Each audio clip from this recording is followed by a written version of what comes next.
Guys cake લાવી દીધી છે અને કેક માસીના ઘરે પડી હતી એટલે માસીના ઘરેથી લાવી દીધી અને ચલો હવે તમને મારી ગિફ્ટો પેક કરેલી બતાવું.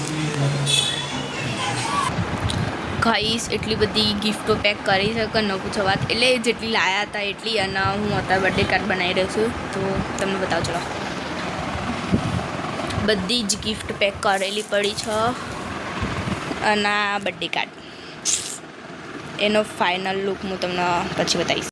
ગાઈસ અચાનકથી હનુમાન દાદા જવાનું થઈ ગયું તો બહાર એટલો ધમધોકાટ વરસાદ ચાલુ હતો કે ન પૂછો વાત. કશું જ બહાર દેખાય નહીં આવ્યો હતો તો પણ અમે હનુમાન દાદાએ ગયા અને હનુમાન દાદાથી ફટોફટ પાછા આવી ગયા હતા. મૈત્રીનો બર્થડે સેલિબ્રેશન કરવાનો હતો એટલે હું કાપી દઉં ના હમણાં બર્થડે માં આવી હતી ને થેન્ક યુ કહેતી હતી. લઈ લે આ લઈ લે ગાડો રાખી દઉં છું.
મૈત્રીને મમ્મી કે ખવડાવી દીધી. પછી મમ્મી સોનું ના આપી કે લે તું ખવડાવી દે મૈત્રીને.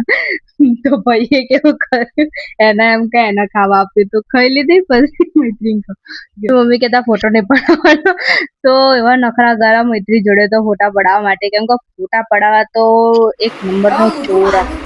પછી એને ખવડાવવાની તો મોઢું જ બંધ ના કર. મૈત્રીને જણા બાધ્યા. પછી વારીમાંથી આવી ગઈ હતી તો ફટોફટ મૈત્રીને ખવડાવી દીધી કેક અને ફોટા પાડી દીધા બહુ બધા સારા એવા અને પછી એની મને ખવડાવીને એ બધું કરતા કરતા અડધું પેટ એમાં જ ભરી દીધું. અને ભાઈ વચ્ચે તો આમ કેક સીધો ના રહે તેમ કરે એને ત્યાં નહીં ખાવી હતી કેક. પણ મૈત્રી કાપા નહીં ત્યાં સુધી કઈ રીતે આપીએ એને. તો પછી ટાઈમ આવી ગયો તો ખાવા લાગ્યો અને ભાઈ નખરા તો ચાલુ જ હોય. બીક લાગે હું મોઢું ના કર. પહેલા તારી હાલ દે ર હા એ રાઈટ મમ્મી રાઈટ.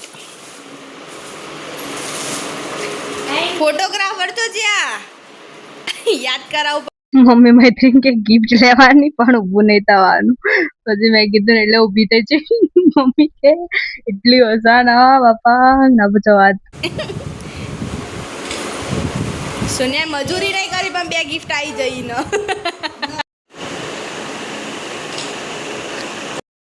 ચલો યસ मैं जन्मी थी मॉनसून में. हाय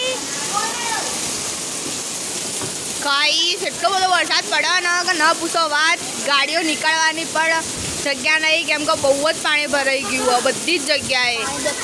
ચલો આગળ બતાવું. અને ફટોફટ પહોંચી જઈએ છે રજવાડી ઠાઠ હોટલમાં. આજ તો બહાર જ જમવાનું હોય ઓફકોર્સ. કેમ કે બર્થડે ઘરમાં હોય સેલિબ્રેશન કરીએ અને બહાર જમવા ના જઈએ તો ગમા ખરી. આ હોટલ વાળાને તમે જોવો તો એટલે બહાર એને જે ખાટલા બાંધેલા હોય છે ને એ બધા ખાટલા લઈ લેવા પડે છે. કેમ કે એટલું પાણી ભરાઈ ગયું હોય એ હોટલમાં પણ એટલું પાણી. કેમ કે બહાર જ એટલું પાણી હોય તો હોટલ ની અંદર શું પાણી નહીં હોય. તો આ તો સારું કે ભાઈ અંદર રૂમ પણ ઉતારેલી છે તો એ ભાઈ અંદર રૂમમાં પણ બેસાડીએ કે બધાને. નકર બહાર બધા ખાટલામાં બેસવાનું તો શું હાલત થાય. મમ્મીને ભાઈને કીધું બચીને અને શાંતિથી ચાલજો નકર લપસી પડ્યા તો ગયા. એટલો વરસાદ હતો ગાઈસ. તો નેક્સ્ટ વિડીયો માટે તમે રેડી રહેજો. આજે અપલોડ થઈ જશે.